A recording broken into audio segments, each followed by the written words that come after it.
नाजरीन, आज के जो हमारे मेहमान हैं वो सैयद तौकीर हुसैन बुखारी शाह साहब, जो किसी तारफ़ के मोहताज नहीं। आप इनके व्लॉग्स जो हैं वो देखते रहते हैं। ये ब्लॉग तबसरा करते हैं। ये थिंक टैंक के अदारा आपकी आवाज़ के आज दोबारा उन्होंने हमें कीमती टाइम दिया। छुट्टियों के दिन चल रहे थे, उनकी तबीयत भी ठीक नहीं थी, पर शाह साहब आपकी मेहरबानी, आपने कीमती टाइम हमारे साथ शेयर किया। बिस्मिल्लाहिर्रहमानिर्रहीम। राजा गफूर साहब, आपको भी, आपके टीम और आपके नाजरीन और लिसनर जितने भी हैं, सबको मेरी तरफ से अस्सलाम वालेकुम। और जिस मुल्क में हम रहते हैं, इन मुल्कों में नया साल मनाया जाता, तो आप सब लोगों को नया साल मुबारक हो। जी राजा साहब। शाह जी, आपसे 2025 का जो प्रोग्राम कर रहे हैं, नए साल का ही ये प्रोग्राम है, तो शाह साहब नया साल आपका कैसे चढ़ा और कैसे गुजारा? देखें जी, मैं तो अपना इस्लामी साल काफ़ी अरसे से अपना जो है पहली रबी अव्वल, जहाँ हमारे नबी पाक मोहम्मद सल्लल्लाहु अलैहि वसल्लम की आमद आमद होती है, उनकी पैदाइश का महीना है। मैं तो उसको खुशियों का महीना तस्वर करता हूँ, और मैं उसी महीने को लेके आगे चलता हूँ, कहता हूँ कि यही हमारा नया है। अब क्योंकि हम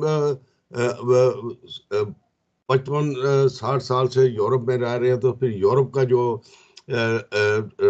तर्ज ज़िंदगी है वो यही है कि यहाँ पे इन लोगों के साथ हमें न्यू ईयर मनाना पड़ता है। बल्कि इवन आप पाकिस्तान में देख लें, तो वो यहाँ से ज़्यादा वहाँ पे न्यू ईयर मनाया जाता है। तो न्यू ईयर मनाया है, और ये जो कैलेंडर का है नया साल, तो इसके साथ हमें चलना पड़ता है। और अल्लाह करेगा सबके लिए खुशी का साल होगा, और अच्छा साल साबित होगा 2025।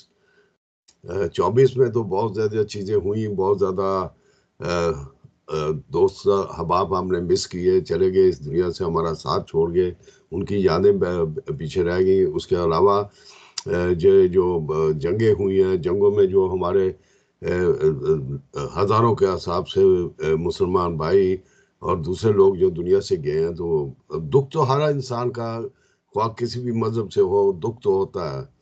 तो अल्लाह ताला सबके लिए बेहतर करे, वो बेहतर जानने वाला है, क्योंकि उसने तो कुरान पाक में फरमाया कि "ऐ इंसान तू खसारे में है"। तो जब हम खसारे में हैं, तो फिर बात हम कोई ज़्यादा नहीं कर सकते। तो एज़ यूजुअल, जैसे हम कहते हैं कोरोना, इस न्यू ईयर पे क्रिसमस पे कोरोना जो था वो इतना नहीं था। लेकिन इस न्यू ईयर पे कोरोना काफ़ी लोगों को लगा। और मैं ज़ाती तौर पे बेशुमार ऐसे लोगों को जानता हूँ कि जिन्होंने कहा है कि हमें कोरोना के सिम्पटम्स आ गए हैं, और हम मेल मुलाकात नहीं कर सकते। और यही है कि अब शाह साहब, कोरोना की बात कर रहे हैं तो क्रिसमस तो न्यू ईयर जो है वो वाइट नहीं हुआ। क्रिसमस जब वाइट होता है, स्नो बर्फ बर्फ आती है, तो बर्फ तो 2 दिन के बाद आई। जी, वो यही ये अल्लाह ताला का एक निज़ाम है, और अल्लाह ताला ने जो हमसे वादा किया है कि वही हर चीज़ पे कादिर है, तो वो इन्होंने कहा था कि हमें व्हाइट क्रिसमस मिलेगी, लेकिन व्हाइट क्रिसमस का अब ख्वाब हो गया है। बल्कि यहाँ पे तो न्यू ईयर नाइट को तकरीबन 7 और 8 डिग्री गर्मी थी, और इतनी गर्मी मैंने डेनमार्क में न्यू ईयर नाइट में कभी नहीं देखी, और जी। क्रिसमस में भी नहीं देखी। फिर जो है नाइट के बाद, जब 12 बजे के बाद, फिर एकदम फर्स्ट जनवरी का दिन शुरू हुआ। तो फिर आज सुबह हमने देखा कि बर्फबारी हुई, और कहीं बड़ी शदीद बर्फबारी हुई, और कहीं बस नाम की बर्फबारी हुई। लेकिन ये थी कि स्लिपरी बहुत ज़्यादा थी सड़कों के ऊपर, कम्यूनें सोई हुई थी, और 10-11 बजे के करीब इन्होंने सड़कों की सफाई करनी शुरू की। लेकिन कहीं धूप निकली, और धूप के वजह से जो है बर्फ़ वो उसने पिघलना शुरू किया, और अब हालात जो हैं वो बेहतर हैं।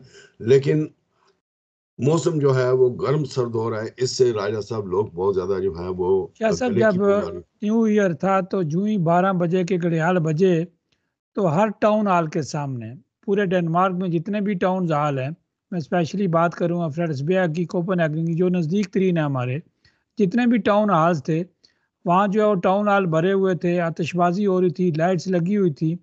तो अक्सर जो जो टाउन हॉल्स के करीब रहते हैं, उस इलाके में रहते हैं, उसमें फ़ॉरेनरों की तादाद भी बेतहाशा थी शाह साहब। जी, ये आपकी बात सही है, लेकिन बारिश की वजह से लोगों ने बहुत कम न्यू ईयर मनाया। और खुसूसी तौर पे जो एक उडनसे में 24 साल बच्चे की डेथ हुई है, लड़के की। और इसी तरीके से बहुत ज़्यादा बच्चे जो हैं जिनकी जी, आंखों जो को डेंसे नुकसान में डेथ हुई है वो कौन सा बच्चा है, किस नेशनल, डेनिश है या फॉरेनर है? जी, ये उन्होंने नहीं बताया कि वो कौन सी नेशनलिटी है उसकी, कहाँ से वो तलक रखता है, कौन से इलाके से। ये बताया कि वो उडनसे से था। और हॉस्पिटल वालों ने इतला की है।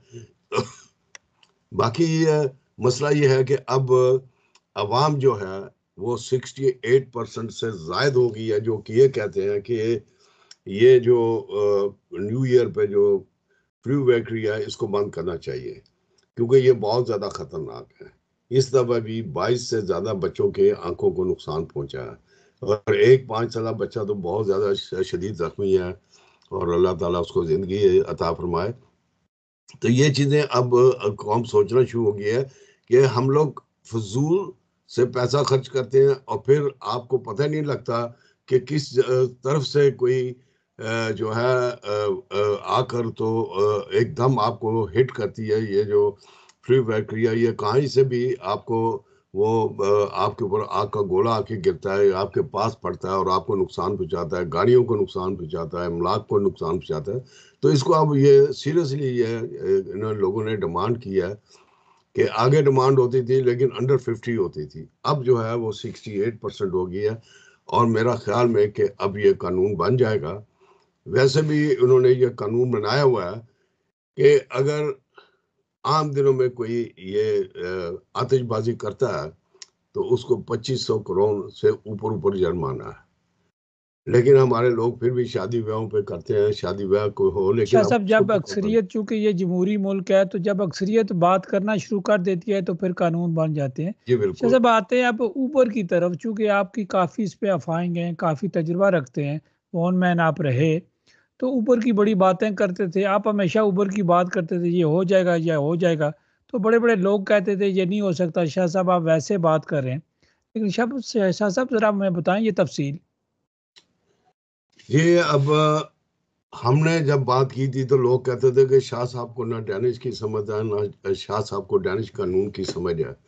लेकिन मैंने आपको जो अखबार का प्रिंट है जो मिनिस्ट्री ने जो इशू किया वो मैंने आपको भेज दिया हुआ है, ताकि आपके पास संद रहे, ताकि कल को कोई आदमी पूछे तो आप कह सकते हैं कि शाह साहब।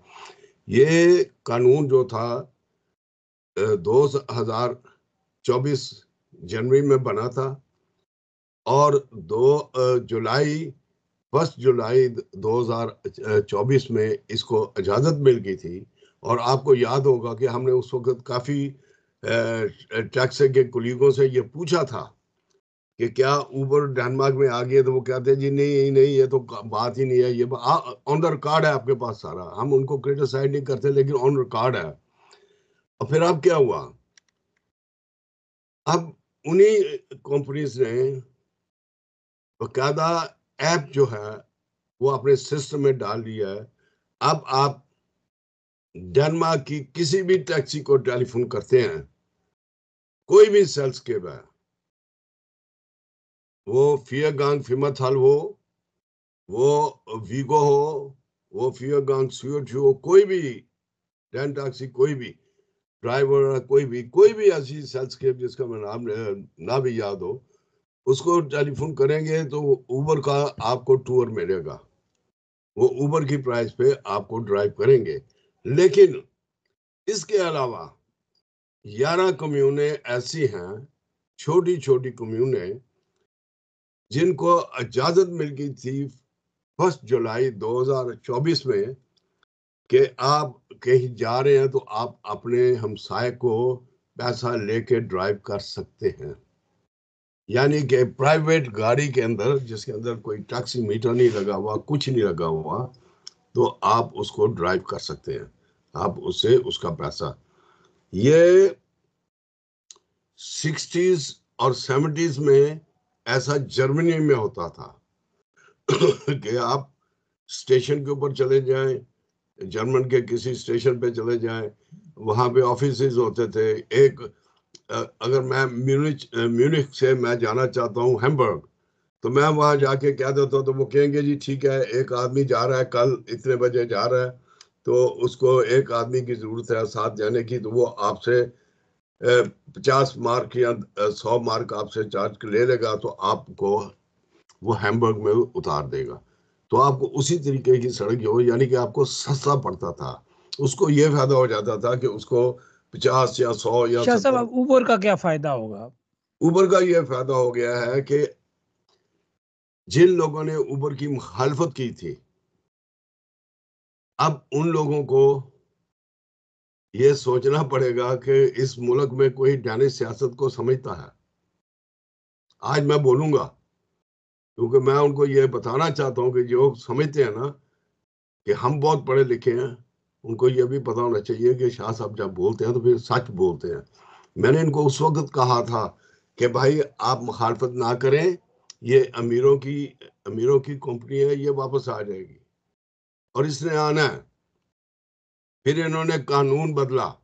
शाह साहब 2 डेमोन्स्ट्रेशन भी हुई थी गालबन पार्लियामेंट के सामने, कुछ तरह की जो चल रही थी वो टैक्सी कानून वो वगैरह के लिए। ये जब आपको कानून का नहीं पता, आपको पता ही नहीं आपने क्या बात करनी है, तो आप उनसे क्या बात करेंगे? आपको आपको पूरी बैकग्राउंड का पता होना चाहिए कि हम क्या करने जा रहे हैं, टेबल पर कैसे बात करनी है। आपके अंदर कोई इल्म होना चाहिए, और अगर आपके पास इल्म ही नहीं और आप सिर्फ नारे मारेंगे तो इस तरीके से काम नहीं चलता। शाह एनी साहब हाउ, कानून तो कानून होते हैं, जज्बात तो कानून नहीं होता। ये अब जो भी है, 1 जनवरी इस साल में, अब आप जिस कंपनी को चाहे कॉल करें, और उसके अंदर उबर की ऐप है, और आप उस ऐप को आप अभी भी टेलीफोन उठा लें, आप फ्री ऑफ कॉस्ट उबर की ऐप जो है उसको डाउनलोड कर लें। आप जहां पे भी खड़े हैं, एयरपोर्ट पे हैं, स्टेशन पे हैं, कहीं भी हैं, आप उबर कॉल करें, जो नियर कंपनी होगी वो आपको उबर की ड्राइव दे देगी उसी वक्त। कोई शाह इनकार नहीं साहब कर कुछ सकता। किराए वगैरह में फ़र्क होगा या कि सब की बिल्कुल कीमतें फर्क, बराबर हैं? बिल्कुल फर्क। इससे क्या होगा, इससे क्या होगा कि जिन्होंने मिलियंस की गाड़ियां ली हुई हैं, उनको नुकसान होगा, और जिन्होंने सस्ती गाड़ियां रखी हुई हैं उनको फायदा होगा। तो क्या बनेगा जो बड़ी कंपनी है, टेक्सा कंपनी है, 35 है, फिया गांग फेमस खा लो या कौन सी है? जी, ये सबके नाम लिखे हुए हैं। आप गूगल करें, आपको पता लग जाएगा कि ये फिया गांग फेमस चाल रही है, और इस ऐप के अंदर है, वीगो है, ड्राइवर है, सारी सारी कंपनी इसके अंदर है। अब तो ये ये फिर मुखालफत क्यों करते थे इसकी, ये उबर की? मेरा मुंह बंद करने के लिए ये बंदा झूठ बोलता आपसे क्या जिद हो सकती है? है। जिद जिद तो नहीं होती, लेकिन बहरहाल आप एक इंफॉर्मेशन सही दे रहे थे इसलिए।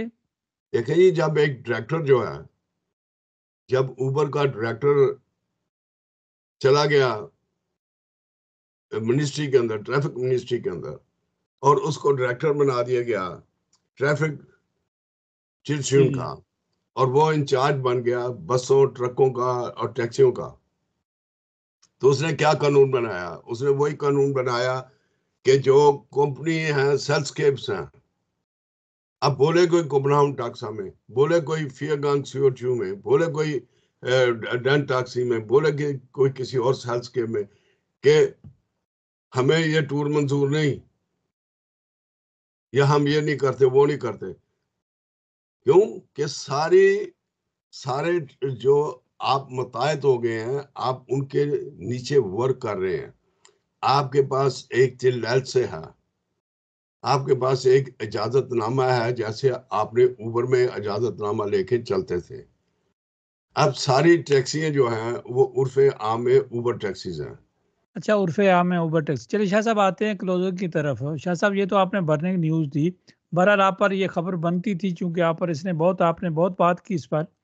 शाह साहब हमारे नए बादशाह ने जो जो डेनमार्क के हमारे यहाँ बादशाह हैं, उनकी गालबन पहली स्पीच थी न्यू ईयर की। तो क्या आपने पाया? एज़ ए सियासतदान, एज़ ए तज्ज़िया निगार? जी, मैं उनकी जैसे उनकी वालदा करती थी तकरीर, उससे ज़्यादा मैंने उनको बेहतर पाया है और अच्छे तरीके की उनकी तकरीर है। लेकिन मैं क्योंकि रॉयल फैमिली की हम लोग सब इज़्ज़त करते हैं, तो मैं कोई ऐसा क्रिटिसिज़्म नहीं करूँगा। लेकिन जो हमारे न्यू ईयर की स्पीच है, हमारी वज़ीर-ए-आज़म की या हमारे दूसरे जो कमेंट्स हो रहे हैं हमारी गवर्नमेंट के ऊपर, तो उसके ऊपर तो हम खुल के तजिया करेंगे, उनको तो हम ले-दे करेंगे। क्योंकि अब तो ये चीखें मार रहे हैं और आप देखेंगे कि गैस बंद कर दिया। इनके अपने मुल्क ने गैस बंद किया, यूक्रेन ने, क्योंकि वो दिखा रहे थे कि यूक्रेन के अंदर जो गैस पाइपलाइंस आ रही हैं रशिया की तरफ से, वो यूक्रेन ने बंद कर दी हैं। अब ये कैसे मुल्क हैं कि सारा यूरोप गैस ले रहा है रशिया से, और जो गैस पाइपलाइन गुजर के आ रही है यूक्रेन के अंदर से, यूक्रेन को ये फायदा दे रहा है कि वहां पे इसने गैस लाइन बंद कर दी है, पाइप बंद कर दिए हैं। अब यहाँ पे सर्दी है बहुत ज़्यादा, बर्फ़ें अब पड़नी शुरू हुई हैं, हालात जो हैं वो ज़्यादा ख़राब हो गए हैं। इकोनॉमिकली बहुत ज़्यादा फैक्ट्रीज़ हैं। आप बिजली बनाते हैं, आप बहुत कुछ बनाते हैं गैस से। तो क्या करेंगे आप? ये जो आप पानी उबालते हैं, बहुत मुल्क जो हैं, ये फ़ियाना वाम जो है, इसके लिए भी गैस को इस्तेमाल किया जाता है। तो अब मसला तो ये है ना कि इनको जो नुकसान होगा इकोनॉमिकली, जंग कहीं भी अच्छी नहीं है। हमने खुद अपने मुल्कों में देखा है, अगर हमारे मुल्कों में जंग ना अच्छा, होती जंग इंडिया की के तो कोई साथ। हमायत नहीं करता, किसी मुल्क में जंग नहीं होनी जी, चाहिए, इससे बहुत ज़्यादा खून बहता है। तो जी, शाह साहब, आप क्लोजिंग रिमार्क्स आपके चाहेंगे? तो शाह साहब, बहुत सारी ऐसी चीज़ें हैं जो कानून भी बनते जा रहे हैं। अब 2025 का है, हम तो 3-4 साल से ये बात कर रहे हैं कि कम्यून के इलेक्शन 2025 में होंगे, इसकी तैयारी की जाए। लेकिन अभी तक उस तरह की तैयारियां नज़र नहीं आई, पटाखों की तैयारियां नज़र आई, खानों की तैयारियां नज़र आई, इज्तिमा में जो गठ होते हैं, गठ तो होते रहे हैं, लेकिन कोई इज्तिमा ऐसा नहीं हुआ कि जहाँ इलेक्शन की गहमा गहमी नज़र आए। ये मैंने ये देखा है कि जिंदबाज में अब आप देखेंगे कि इस महीने के आखिर में भी और फरवरी में भी बहुत ज़्यादा लोग जो हैं वो फ्रंट फुट पे खेलेंगे और वो कोशिश करेंगे कि उनको स्पेस मिले आपके रेडियो पे, और वो आके बात करें। अब बहुत ज़्यादा जो है वो सियासत में गर्मा गर्मी आ गई है। और इस वक़्त क्योंकि पीडीएम की गवर्नमेंट जो है ये बिल्कुल डामाडोल है, और हम इंतज़ार शाह कर साहब, रहे हैं पीटीएम 20। की गवर्नमेंट ने क्या बयान दिया न्यू ईयर पे? कोई खुशखबरी सुनाई है? नहीं, कोई खुशखबरी नहीं इनकी तरफ से। इनके इकोनॉमिकली हालात ही ऐसे हैं, इकोनॉमिकली पोज़ीशन ही ऐसी हो गई। अब हम बार-बार लोगों को वही बात सुनाएँ कि इन्होंने क्या किया, इनकी इंडस्ट्री को क्या हुआ। ठीक ठीक। देखिए ना, इन्होंने जो नया कानून बनाया है 1 जनवरी से, कि 71,000 क्रोनर एक फॉरेनर अगर यहाँ वीज़ा लेना चाहता है, यहाँ काम करना चाहता है, वो अपनी महीने की इनकम जो है 71,000 शो करे। यहाँ पे जो इम्पॉसिबल। यहाँ का जो पढ़ा हुआ एमबीए फाइनेंस है, उसकी 40,000 करोड़ जो है वो स्टार्ट पेमेंट है। ठीक। जो डॉक्टर्स हैं उनकी 33-34,000 उनकी पे है। तो ये 71,000 पे किसको ला रहे हैं? फॉरेनर्स को। इनको कौन आएगा इनके मुल्क में? ये राशिज्म के किनारे पे बैठे हुए और डामाडोल हो रहे हैं। इनका बड़ा बुरा असर होगा इकोनॉमिकली, क्योंकि इनको चाहिए मैन पावर, और ये मैन पावर जान के नहीं ला रहे, सिर्फ इसलिए कि शाह साहब, मैन पावर तो मिल जाती है, पढ़े लिखे लोग भी मिल जाते हैं, वीज़े भी मिल जाते हैं। ये नर्सों का जो कानून बन रहा था, इस पे बहुत सारी नर्सें भी आ रही हैं। तो शाह साहब, ये जो इलेक्शन होगा 2025 में कम्यून का, तो कौन सा जो ट्रेंड चलाया जाएगा कि ये पार्टियों को जो है वोट मिले फॉरेनरों के खिलाफ?